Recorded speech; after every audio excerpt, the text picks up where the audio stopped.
Eu moro numa casa de aluguel e para entrar nela eu assinei o contrato. Esse contrato tem uma cláusula, por exemplo, que se eu sair antes do prazo combinado, eu pago uma multa. Tem uma outra cláusula que diz que se eu danificar alguma coisa, eu preciso restaurar e ajustar antes de eu entregar a casa. Se eu atrasar o aluguel, aqui também está dizendo que eu tenho uma multa de 5% a mais que eu deveria pagar naquele mês por ter atrasado. Ainda tem juros ainda, enfim, sério. Esse contrato aqui está cheio de punições caso eu não cumpra o que foi combinado e o que eu concordei através dessa assinatura. Acho que era mais ou menos isso que Deus fazia no Antigo Testamento ao colocar punições e maldições nos contratos que ele fazia com seu povo.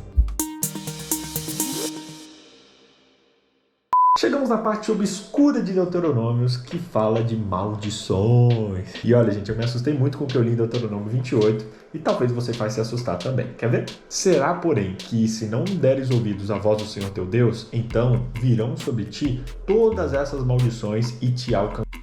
E que maldições são essas?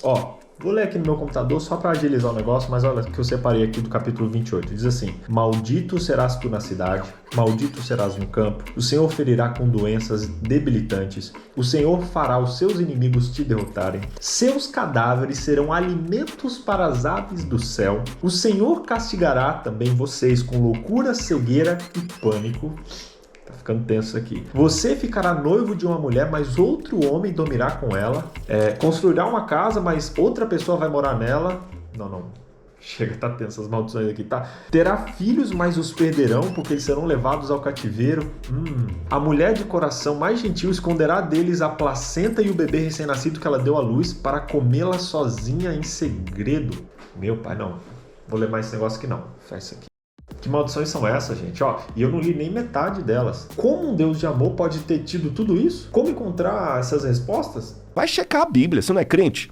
Então vamos para a Bíblia então. Já estudamos que Deuteronômio está escrito numa estrutura de aliança, de um contrato. Todo contrato descreve os direitos, os deveres e as consequências caso essas proposições sejam quebradas. Assim como um contrato de locação, as maldições escritas na estrutura da aliança de Deuteronômio nada mais são do que consequências sobre a quebra do contrato que estava sendo feito. Isso é normal nos contratos de hoje e era mais normal ainda nos contratos de antigamente. Mas BJ, como um Deus amoroso pode enviar maldições? Gente, as maldições nada mais são do que consequências. Por isso eu listei 7 pontos a se considerar quando lemos essas maldições na Bíblia. Vamos a eles? Primeiro, as maldições eram, na verdade, a ausência de bênçãos. É como quando você contrata um segurança para vigiar sua casa e você não paga o salário dele, logo ele vai parar de trabalhar. A sua maldição, por isso, vai ser ficar sem segurança, logo está suscetível ao roubo, por exemplo. Deus não é determinista, mas dá a cada pessoa que ela escolhe. Quando o Senhor remove as suas bênçãos, Satanás entra alegremente. Ele fica livre para ocasionar desastres naturais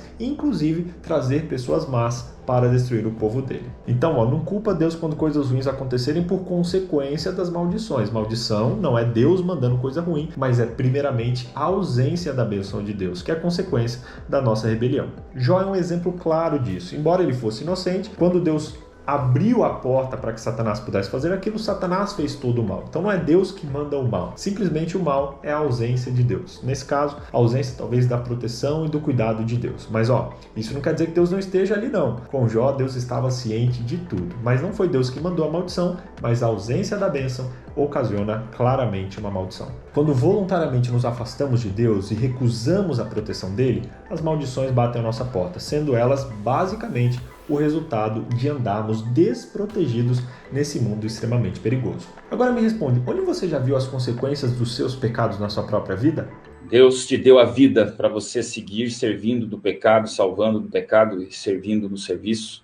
Segundo ponto, as punições ou maldições trazem seriedade para o contrato. Esses dias eu vendi uma coisa que eu tinha e fui assinar o contrato ali do pagamento. Quando eu li a minuta, eu percebi que não havia multa caso uma das partes desistisse. Conversei com a moça que redigiu o contrato dizendo, quando não tem punição ou não tem maldição nesse caso, o contrato ele perde a seriedade, porque ele pode ser quebrado a qualquer momento. As maldições na aliança mostram que Deus é um Deus amoroso, mas que ele trata as coisas com seriedade. As pessoas dos tempos bíblicos esperariam que uma aliança contivesse maldições. Se o contrato de Deus com seu povo não tivesse isso, ia parecer que era algo sem valor, sem seriedade. Embora soe para nós hoje como algo duro, era simplesmente uma forma de encorajar a fidelidade ao relacionamento.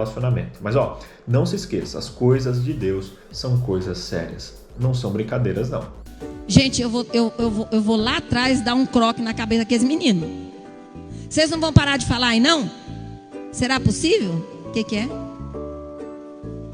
Oi? A transmissão. Ixi, isso foi na transmissão. Terceiro ponto, as maldições de Deus, elas vinham no final do contrato. Os contratos humanos, especialmente daquela época, já começavam com as maldições. Os contratos de Deus começavam com as bênçãos. Encontramos isso em Deuteronômio 28, por exemplo. Deus quer nos abençoar acima de tudo e é por isso que as bênçãos vêm em primeiro lugar. Isso já mostra que Deus estava muito mais preocupado e interessado com as bênçãos do que com as maldições. Quarto ponto, as maldições dos contratos dos outros povos eram muito piores do que as dadas por Deus. Isso nos tratados assírios e hititas, que eram povos dessa mesma época. Eles eram muito mais sanguinários, muito mais cruéis do que o nosso Deus está sendo aqui nesse texto. Dá uma pesquisada depois nesse assunto e se precisar, pergunta para nós aqui que a gente te ajuda, tá? Ai, que lindo! Com prazer! Quinto ponto, nesses contratos Deus também incluía cláusulas que o punissem ou o amaldiçoassem caso ele não cumprisse a sua parte na aliança. Gente, isso aqui é muito forte. Às vezes um pacto era selado cortando um animal no meio e fazendo com que os indivíduos do pacto andassem entre os pedaços daquele animal. O animal morto simbolizava a maldição que cairia sobre aquele que violasse o contrato que estava sendo ali assinado naquele momento. Deus concordou em submeter-se a tal maldição sobre si mesmo se ele quebrasse a aliança que ele fez com o patriarca Abraão. Já pensou na seriedade disso? O próprio Deus cortou animais e a Bíblia diz que, como uma coluna de fogo, ele passou pelo meio daqueles animais, dizendo que ele mesmo deixaria de existir se descumprisse a sua parte na aliança com Abraão. Esse é o nosso Deus, um Deus de verdade, que não apenas exige que seus súditos sejam adoradores, fiéis, mas que se compromete a ser fiel a eles com o preço da sua própria existência. Sexto ponto, maldição não era a prioridade de Deus. Deus queria mais abençoar do que amaldiçoar. É sempre assim. A grande mensagem de Deuteronômio é que Deus quer abençoar as pessoas, não amaldiçoá-las. No entanto, o povo de Israel, como nós hoje, temos que fazer uma escolha. Deus desejava que os israelitas fossem felizes, alegres e abençoados, mas o povo com frequência escolhia o caminho das maldições por causa da sua teimosia e rebelião. No entanto, até mesmo as maldições tinham o objetivo da redenção. Deus as enviava pouco a pouco, mostrando que queria que o povo se lembrasse do seu compromisso. As maldições são o último recurso de Deus. Ele só as usa quando a nação está totalmente entregue ao mal e as maldições menores não funcionam mais. E mesmo quando Deus enviou Israel para o exílio, ele salvou um remanescente. Todos os profetas destacavam que o exílio seria inevitável se o povo continuasse em pecado e rebelião, mas ao mesmo tempo eles apresentavam a esperança de que Deus sempre teria um plano para trazê-los de volta e levá-lo de volta à sua terra. Miqueias 7 é um exemplo disso, no qual Deus defende o caso de alguém que se volta para ele e faz de tudo para redimi-los. Sempre existe esperança. Os momentos difíceis têm o poder de chamar a nossa atenção para Deus. E eu te pergunto, como Deus usou momentos difíceis na sua vida para levar você de volta para ele? Isso já aconteceu com você? Escreve aqui nos comentários, quero saber. Sétimo e último ponto. Deus, através de Jesus, carregou as maldições por você. Essa é a parte mais emocionante das maldições da aliança. Jesus é o maior exemplo desse Deus que levou sobre si as maldições, em vez de colocá-las sobre nós que merecemos essas maldições. Isaías capítulo 1 mostra que a nação de Israel era muito pecadora. Isaías 53 mostra Deus levando as maldições no lugar desse povo, através do servo sofredor e morrendo pelos nossos pecados. Em Gálatas 3,13, Paulo disse que Cristo nos resgatou da maldição da lei quando se tornou maldição em nosso lugar. Assim, os castigos que deveriam ser aplicados à humanidade recaíram sobre Jesus, para que por meio das suas feridas nós fôssemos sarados. Esse é o nosso Deus. Esse Deus é demais. Eu nunca vou me esquecer de tudo de maravilhoso que Deus fez por mim. Resumindo, primeiro, as maldições são a ausência de bênção. Segundo, maldições trazem seriedade aos contratos de Deus e nossos também. Terceiro, as maldições de Deus sempre vinham no final do contrato. Quarto, as maldições dos outros povos eram muito piores. Quinto, as maldições também podiam acontecer com Deus. Sexto, maldição não era a prioridade.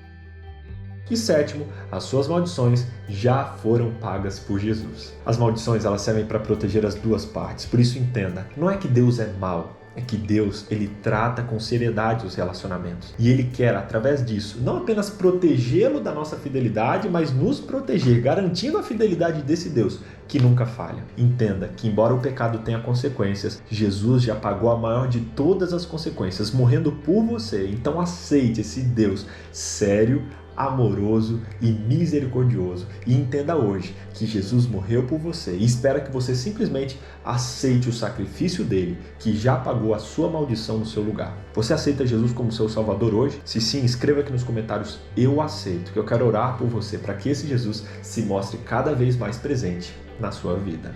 E olha, gente, eu me assustei muito com o que li em Deuteronômio. Então vamos para a Bíblia então. A gente já estudou o livro de... Assim como num contrato de Primeiro, conversei com a moça ali que isso nos tratados. E mesmo quando o Senhor enviou Israel por ele.